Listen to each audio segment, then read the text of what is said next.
30th Day of September, St. Jerome, Confessor and Doctor of the Church. St. Jerome, the great doctor of the Church, was born at Stridonium in Dalmatia during the reign of the Emperor Constantine, not less celebrated for his holy life than for his eminent knowledge and the great learning with which he expounded Holy Writ.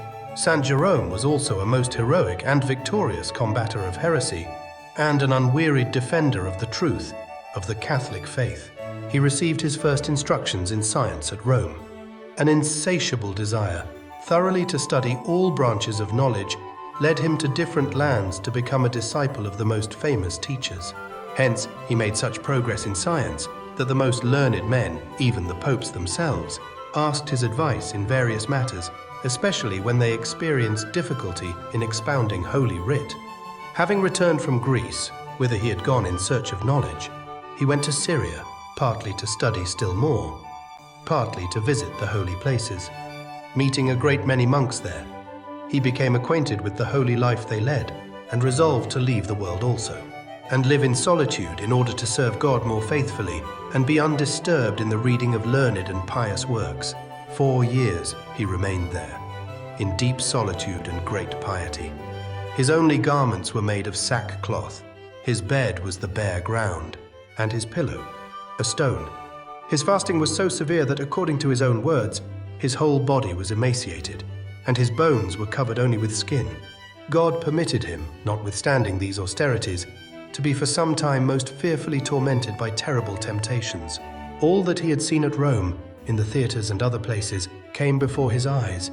Casting himself before the crucifix, he bathed the feet of Christ with bitter tears, took not the least nourishment for several days, beat his breast with stones, and left not off praying until heaven had restored peace and calm to his heart. To continue in this state of mind, he tried to occupy himself with other thoughts and to shun idleness, that the evil one might find no opportunity to tempt him further. He read Holy Writ with the greatest attention, and to understand it better, he learned Hebrew, which, as he confessed himself, he found exceedingly difficult. After 4 years, he went to Jerusalem to revisit the holy places and to learn Hebrew more perfectly. Satan endeavored to disgust him with Holy Writ, pretending that the style was not so finished as that of Cicero, the pagan writer whom he esteemed most highly and often read with great attention. But God punished him severely for this. He relates himself that once during a heavy sickness, it seemed to him that he stood before the judgment seat of Christ. He was asked, "Who art thou?" "I am," answered he, "a Christian." "Thou liest," said the judge severely. "Thou art a Ciceronian and no Christian, for where your treasure is, there also is your heart." Soon after this, the judge ordered him to be scourged. During this punishment, Jerome cried, "O Lord, have pity on me, have pity on me." The scourging ceased, but the marks on the body of the saint were a sign that the vision had been more than a dream. Jerome concluded from this that he had done wrong in spending so much time in reading a heathen orator. He laid all worldly books aside and once more began to study Holy Writ most diligently.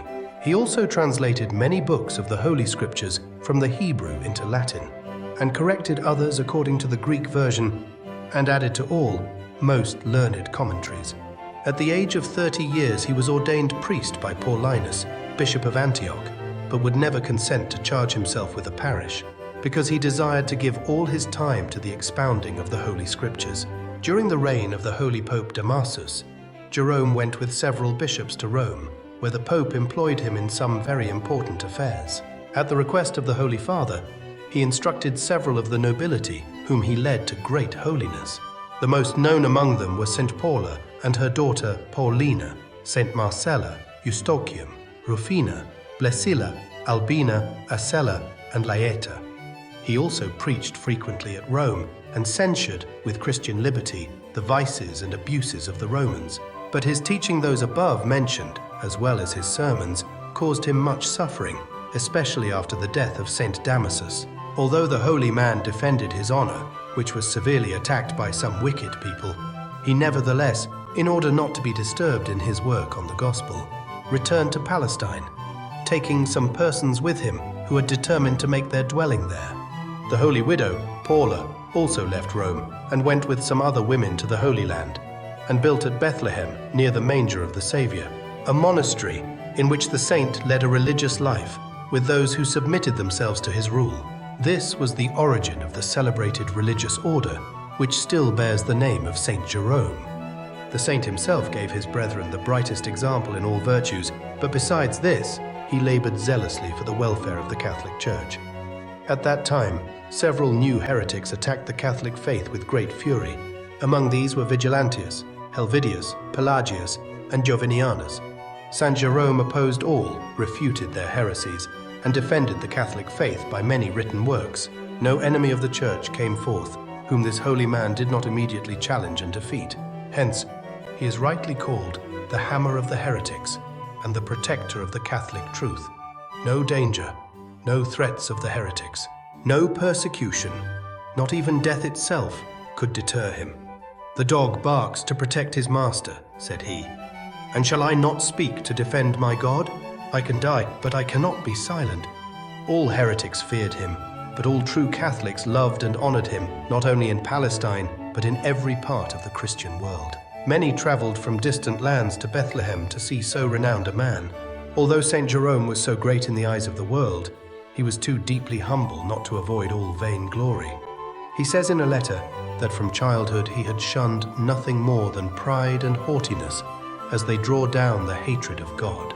He had, according to his own words, constantly before his eyes the verse, "Learn of me, for I am meek and humble of heart."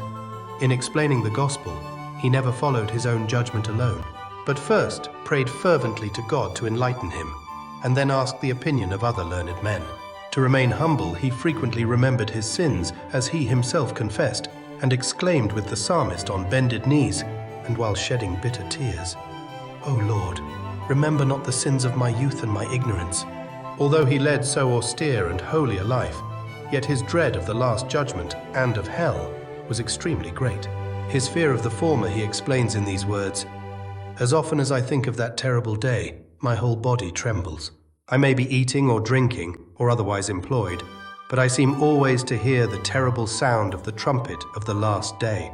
Arise, ye dead, and come to judgment, and again, neither fame nor honor can disturb me, because the fear of the terrible judgment of God is constantly upon me."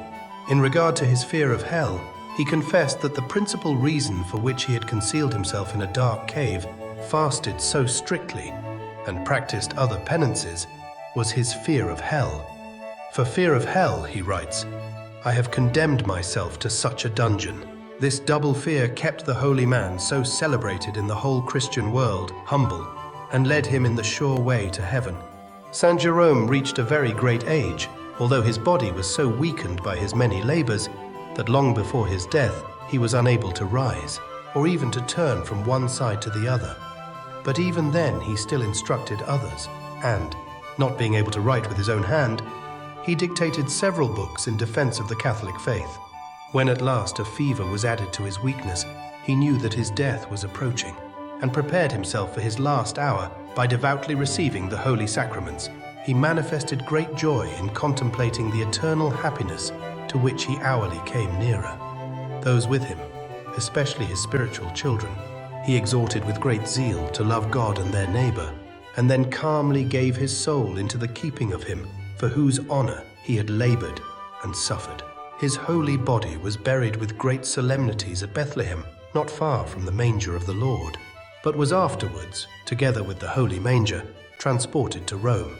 The vestments and the chalice, which he used for a long time in saying Mass, are still preserved, and are rightly esteemed as precious relics of so great a saint. Not less precious to the Church of Christ are the many works which the holy teacher wrote, as they contain not only the strongest weapons against heretics, but also much useful instructions for true Catholics. God has made the saint glorious by many miracles, but we may consider it as, perhaps, the greatest of his miracles, that a man who traveled so much and suffered such persecutions, and who was always of a weakly and sickly constitution, could write so many and such learned works, defeat so many heresies, lead so many souls to God. In a word, how he could do all he did for the benefit of the Church and of numberless souls. Truly, it was the hand of the Lord that worked through him.